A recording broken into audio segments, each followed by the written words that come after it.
Hello, हमारा news channel news beats में आपका स्वागत है। मैं हूँ भूमिका मुखर्जी। अफगान युद्ध से इन कंपनियों ने कमाया अरबों का मुनाफा। अफगानिस्तान में अमेरिका ने अपनी सबसे लंबी और खर्चीली लड़ाई लड़ी। इस लड़ाई का अंत 30 अगस्त को हुआ, जब आखिरी अमेरिकी सैनिक ने काबुल छोड़ा। ब्राउन यूनिवर्सिटी के कॉस्ट ऑफ वार प्रोजेक्ट के मुताबिक अमेरिकी खजाने पर इस युद्ध का बोझ $2.3 अरब आया। अफगानिस्तान से अमेरिका की वापसी के बाद तालिबान की बढ़ती ताकत, देश पर कब्जे और अफरा तफरी के माहौल को कई विशेषज्ञों ने अमेरिका का हार बताया। लेकिन कुछ लोगों के लिए ये भले ही हारी हुई लड़ाई हो सकती है, लेकिन कई लोगों के लिए ये मुनाफे का सौदा रही। साल 2001 से 2021 के बीच इस युद्ध में खर्चे हुए $2.3 अरब में करीब $1.05 अरब अफगानिस्तान में रक्षा मंत्रालय के अभियानों को पूरा करने में खर्च किए गए। इस राशि का एक बड़ा हिस्सा उन निजी कंपनियों की सेवाओं पर खर्च किया गया जिन्होंने अफगानिस्तान में अमेरिकी अभियानों में सहयोग किया था। यूनिवर्सिटी ऑफ कैलिफोर्निया में कैनेडी स्कूल ऑफ गवर्नेंस की प्रोफेसर लिंडा बिलम्स कहती है, इस लड़ाई में अमेरिकी सैनिकों की संख्या बहुत ज्यादा नहीं थी। सारे वॉलंटियर सैन्य ठेकेदारों ने मुहैया कराए थे। अमेरिकी सैनिकों की तुलना में वहां ठेके पर काम करने वालों की संख्या दोगुनी थी। लिंडा बिलम्स ने बीबीसी मुंडो को बताया कि अफगानिस्तान भेजे जाने वाले सैनिकों की संख्या राजनीतिक तौर पर सीमित की गई थी और इसी आधार पर ठेकेदारों की संख्या भी तय की जाती थी। वो बताती है, वहाँ ठेकेदार कई तरह के काम करते थे, जैसे हवाई जहाज में ईंधन भरना, ट्रक चलाना, खाना बनाना, सफाई करना, हेलीकॉप्टर चलाना और सभी तरह के उपकरण और सामग्री को लाना ले आना। वो सैन्य ठिकानों, हवाई अड्डों, रनवे आदि का भी निर्माण करते थे। इन 5 कंपनियों को सबसे ज्यादा फायदा। अमेरिका और अन्य देशों की 100 से ज्यादा कंपनियों को अफगानिस्तान में सभी तरह की सेवाओं के लिए अमेरिका के रक्षा मंत्रालय से ठेके मिले थे। इनमें से कुछ कंपनियों ने अरबों डॉलर भी कमाए।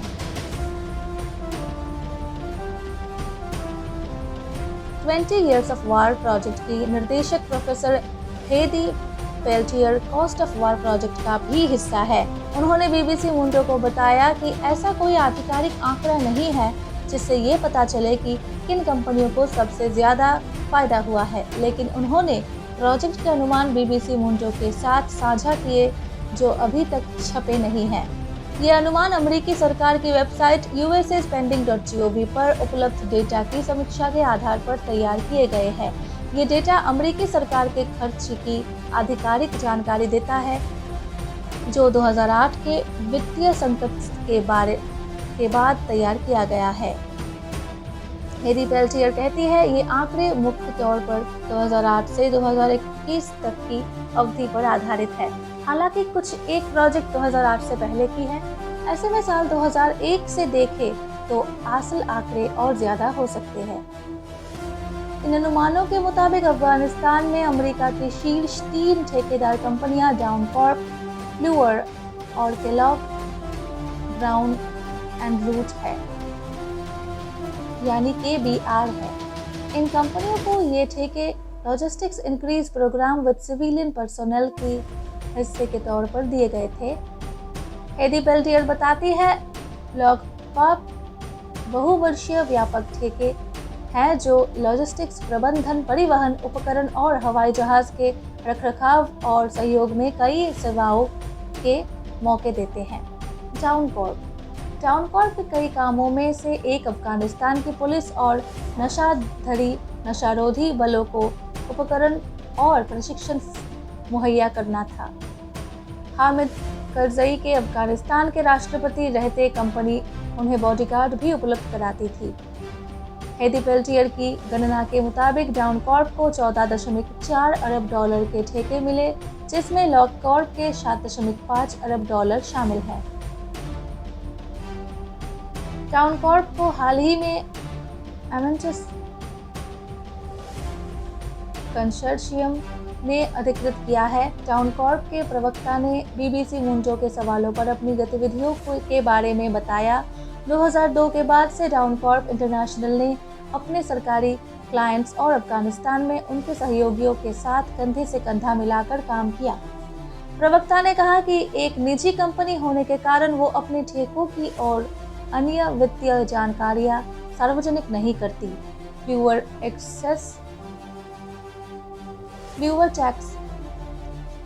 टेक्सास आधारित कंपनी है जो दक्षिणी अफगानिस्तान में अमेरिकी सैन्य ठिकानों का निर्माण कार्य देखती थी।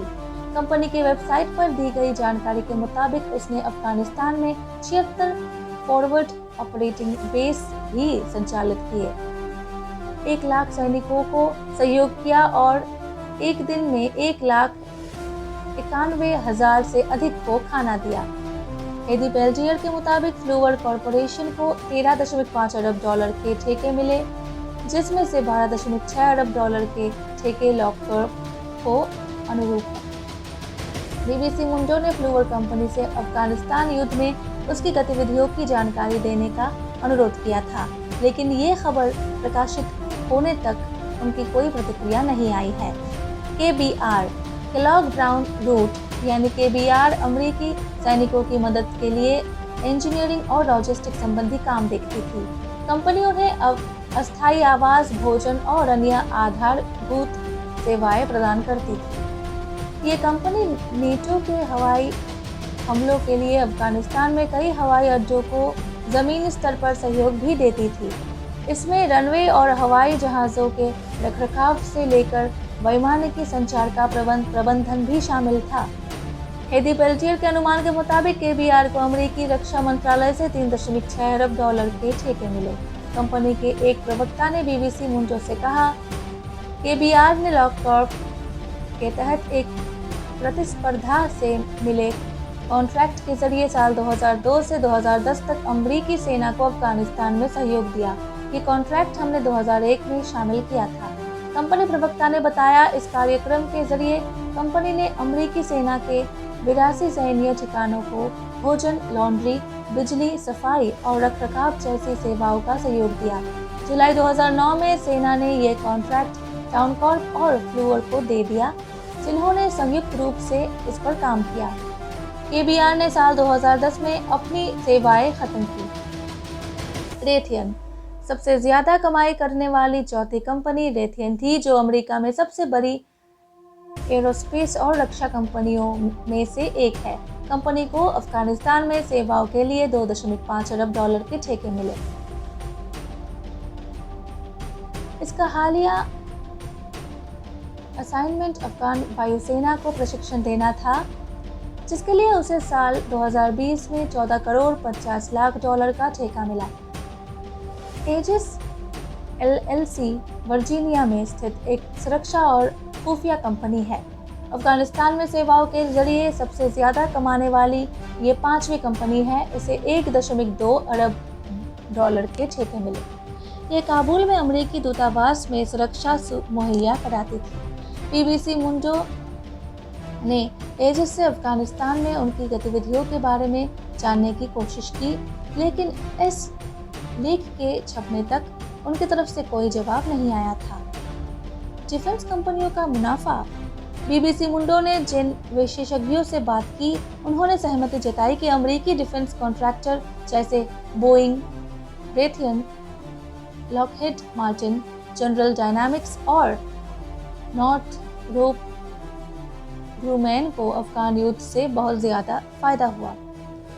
लिंडा बिल्म्स कहती है, इन्होंने युद्ध से बहुत पैसा कमाया।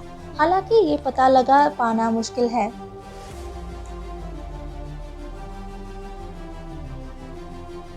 हालांकि ये पता लगाना मुश्किल है कि उन्हें कितना पैसा मिला, क्योंकि उनके कॉन्ट्रैक्ट सीधे तौर पर अफगानिस्तान में चल रहे अभियानों से नहीं जुड़े थे। हेदी बेल्टियर बताती है, इन सभी को अमेरिका से सामान बनाने के लिए ठेके मिले थे जो अफगानिस्तान में इस्तेमाल होना था। ऐसे में ये खर्च अफगानिस्तान में हुए खर्च में शामिल नहीं हुए। कॉस्ट ऑफ वार प्रोजेक्ट की इस हफ्ते जारी हुई एक रिपोर्ट के मुताबिक 9/11 के बाद इन 5 कंपनियों को अमेरिकी सैन्य खर्च से सबसे ज्यादा फायदा हुआ है। रिपोर्ट कहती है, वित्त वर्ष 2001 से 2020 के बीच इन 5 कंपनियों को अमेरिकी रक्षा मंत्रालय से $2.1 अरब के कॉन्ट्रैक्ट मिले। $2021 में गणना की गई। पीबीसी मुंडो ने इन 5 कंपनियों से सवाल पूछे कि अफगानिस्तान में युद्ध ने उनके व्यवसाय और अनुबंधों को कैसे प्रभावित किया। जनरल डायनामिक्स ने कमेंट करने से इनकार कर दिया, जबकि दूसरों ने ये लेख छपने तक कोई जवाब नहीं दिया था। हेदी पेल्टियर रेथेन कंपनी का उदाहरण देते हुए बताती है कि कंपनी ने 2.5 अरब डॉलर से ज्यादा कमाया है, क्योंकि ये आंकड़ा सिर्फ अफगानिस्तान में सीधे तौर पर मिले ठेकों का है।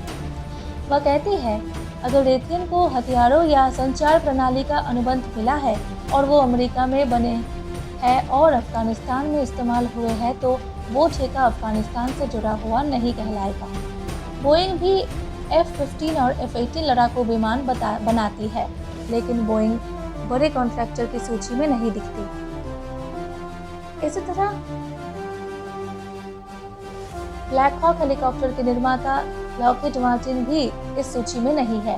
लिंडा बिल्म्स कहती है, जनरल डायनामिक्स के मामले में उन्होंने अधिकतर हल्के सैन्य वाहन बनाए और अफगानिस्तान में साइबर सिक्योरिटी का काफी काम किया। पीबीसी मुंडो के सवालों पर पेंटागन की प्रवक्ता जेसिका मैक्सवेल ने इस बात की पुष्टि की कि इन 5 डिफेंस कॉन्ट्रैक्टर्स ने अफगानिस्तान में उपकरण और सेवाएं देकर कितना कमाया है पता लगा पाना मुश्किल है। उन्होंने कहा, इसका अनुमान लगा पाना असंभव है। रक्षा मंत्रालय इन कंपनियों से कई तरह के उत्पाद और सेवाएं प्राप्त करता है, लेकिन वो सिर्फ अफगानिस्तान के लिए नहीं होती। हम उन्हें दुनिया भर में अभियानों के लिए खरीदते हैं। कुछ का इस्तेमाल अफगानिस्तान में किया गया है। कीमतों पर एकाधिकार। लिंडा बिल्म्स कहती है कि अफगान युद्ध में सेवाओं की कीमतों के मामले में कंपनियों ने मनमानी की है। वह कहती है, कई ठेके बिना प्रतिस्पर्धा के दिए गए या उनमें बहुत कम प्रतिस्पर्धा थी। इस तरह की सेवाएं देने वाली बहुत कम कंपनियां हैं, इसलिए कुछ कंपनियों का एकाधिकार हो जाता है। लिंडा बताती है कि कई मामलों में कंपनियां कीमतें बढ़ा देती है, सेवाओं वाली जगह पर खराब सुरक्षा हालात और वहां तक पहुंचने में होने वाली मुश्किलों का हवाला देती है। अफगान युद्ध में कॉन्ट्रैक्ट देने के तरीके को लेकर रक्षा मंत्रालय के प्रवक्ता ने बताया, रक्षा मंत्रालय की नीति है कॉन्ट्रैक्ट जीतना संभव हो प्रतिस्पर्धा के आधार पर आवंटित करना। हालांकि अधिकांश हथियार प्रणालियों की उनके विकास के शुरुआती चरणों में निविदा दी गई थी। लिंडा इसमें भ्रष्टाचार होने की बात भी कहती है। उन्होंने बताया, किसी दीवार पर पेंट करने के लिए 20 गुना दाम लिया जाना अलग बात है, लेकिन पैसे लेना और दीवार पेंट ना करना भ्रष्टाचार है। यानी पेंट करने के लिए कुछ नहीं है, फिर भी पैसा रखा गया है। साथ ही वो बताती है कि अफगानिस्तान में सब कॉन्ट्रैक्टर्स को भी काम दिया गया। इसका मतलब है कि मुख्य कॉन्ट्रैक्टर जिसे सरकार से काम मिला था, उसने किसी और को ठेका देकर काम पूरा कराया।